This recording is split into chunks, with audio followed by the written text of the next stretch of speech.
Est-ce que le président Bassirou Diomaye Diakhar Faye pourra les ramener? Je ne crois pas. Écoutez, vous êtes pessimiste. Je ne crois pas à court terme, à moyen terme. Au moins, je ne crois pas que cela soit possible. Parce que malheureusement, cette CEDEAO-là a créé ces dissensions, a créé sa scission. En n'étant pas aux côtés des pays en proie au terrorisme. Quand ces pays-là ont eu besoin de la CEDEAO n'était pas là. Et vous me permettez d'ailleurs de présenter mes condoléances à nos sœurs et frères du Mali,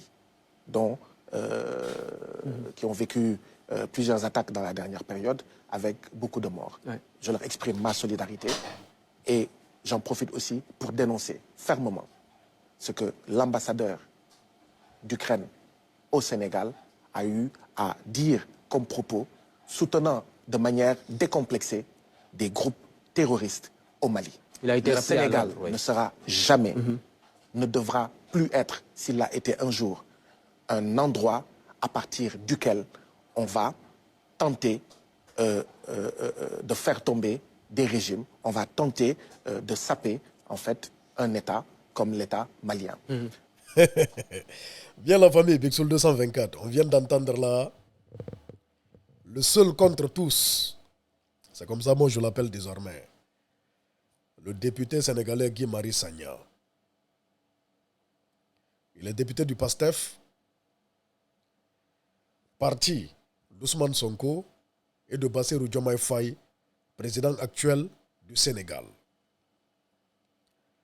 Et il parle là de la mission du président sénégalais qui lui a été confiée par la CEDEAO de discuter, de se rapprocher de l'AES. Il a parlé, bien évidemment, de l'éventuel retour à la CEDEAO. Et là, il le dit clairement. En fait, ce qui me plaît chez lui, il ne se voile pas la face, il ne tourne pas autour du pot. Il parle français. Il parle français. Il ne parle pas de façon politique, au fait. Il dit ce qui est visible. Et ce n'est pas un secret. Franchement, il se démarque. Le député Guy Marius Sagna se démarque vraiment. Il y en a même qui disent que tôt ou tard, il sera en opposition avec les pères de son parti, le PASTEF, que ce soit Bassirou Diomaye Faye peut-être. Je ne sais pas pour Ousmane Sonko, mais Bassirou Diomaye Faye, vu que c'est lui le président. On souhaite que cela n'arrive pas. Je ne pense pas que ça arrivera. Mais il le dit ici clairement. Il dit qu'il ne pense pas, qu'il ne croit pas que le président sénégalais Bassirou Diomaye Faye ne pourra, ni aujourd'hui, ni à long terme, ni à court terme et tout, ramener les pays de l'AES dans la CEDEAO. Il dit parce que la CEDEAO en elle-même a été à la base de cette division. Lorsque ces pays ont eu besoin de la CEDEAO n'est pas venue. Ils les ont plutôt sanctionnés. Ils ont plutôt mis des sanctions sur eux. Et après, ces pays ont pris des décisions. Voilà, ils se sont organisés.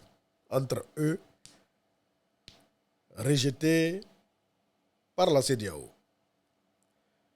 On dit que c'est difficile, voire même impossible, que ces pays reviennent à la CEDEAO par la médiation du président sénégalais Bassirou Diomaye Faye. Et déjà, lorsqu'on écoute les dirigeants des pays de l'AES, ils le disent clairement. Ils le disent clairement et leurs communicants le disent clairement. Ils disent que le président Bassirou Diomaye Faye perd son temps.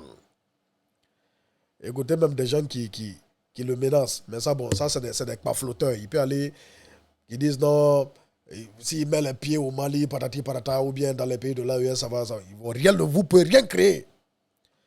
Il peut aller, vous pensez que le président Diomaye Faye, c'est votre ami, et puis vous le menacez, il part où il veut. Il peut venir au Sénégal, on ne dit pas que. Il peut venir au Mali, pardon, il peut aller au Burkina, il peut aller au Niger, il peut aller discuter avec les pays de l'AES, avec les dirigeants des pays de l'AES. Il peut, bien sûr qu'il peut. Qui va l'empêcher d'aller? Il va aller, mais bon, ça portera fruit. vraiment les chances sont minimes.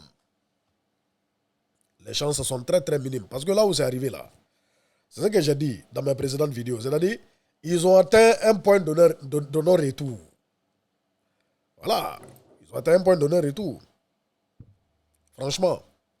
Et ils condamnent là l'ambassadeur d'Ukraine assis au Sénégal, hein, qui a félicité ceux qui ont attaqué l'armée malienne dans le nord, à Tinzaouaten exactement, près de la frontière algérienne.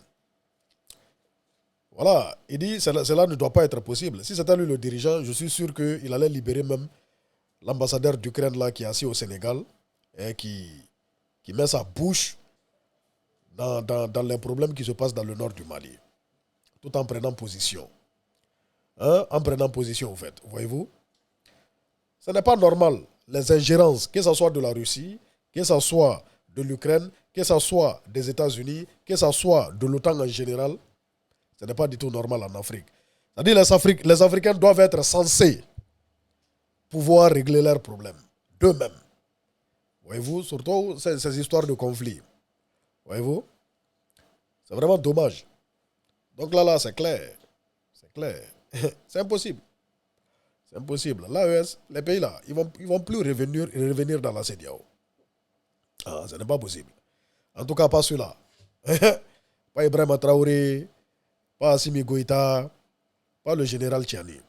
Non, pas ceux-là en tout cas. Je ne pense. Ça dit personne. Les chances sont trop minimes. Bassirou Diomaye Faye déjà.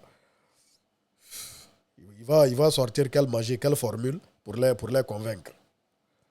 Voilà. Je pense qu'il y a beaucoup de choses qui doivent changer au sein même de la CEDEAO. Je vais vous donner un exemple par rapport même à la Guinée. Vous voyez, la CEDEAO actuellement, ils ne peuvent rien faire, ils ne peuvent rien dire aux dirigeants qui sont là-bas, au CNRD. Pourquoi? Autant d'Alpha Condé, lors du troisième mandat là, en 2020, il y a eu des morts en Guinée. La CEDEAO a fermé les yeux. Le représentant est parti là-bas. Il y a des preuves, il y a eu des révélations qu'il a reçu une mallette de 500 000 $ américains. Qu'est-ce qu'il a dit? Son rapport au niveau de la CEDEAO, il a dit tout s'est bien passé. Il a dit il n'y a eu aucun problème. Pourtant, le monde entier voyait ce qui se passait lors du forcing, lors du troisième mandat en Guinée. Mais ils ont fermé les yeux. Tu ne peux pas fermer les yeux sur ce genre de choses. Valider même ce genre de choses. Et après, essayer de faire la morale à quelqu'un d'autre qui est là-bas. Ce n'est pas facile. Ce n'est pas du tout facile. C'est comme la France. Ils ne peuvent pas valider ce qui s'est passé au Tchad, au Gabon, tout en condamnant les pays de l'AES. C'est quoi la différence? Parce que des intérêts sont menacés. Tout est une question d'intérêt. Donc c'est un peu ça. C'est pourquoi c'est complexe. C'est complexe et c'est très très difficile. Et franchement, je rejoins le député contre tous, seul contre tous, Guy-Marie Sagna, dans ses propos. On est ensemble la famille, que Dieu protège l'Afrique. Sur 224 Guinéens est fier.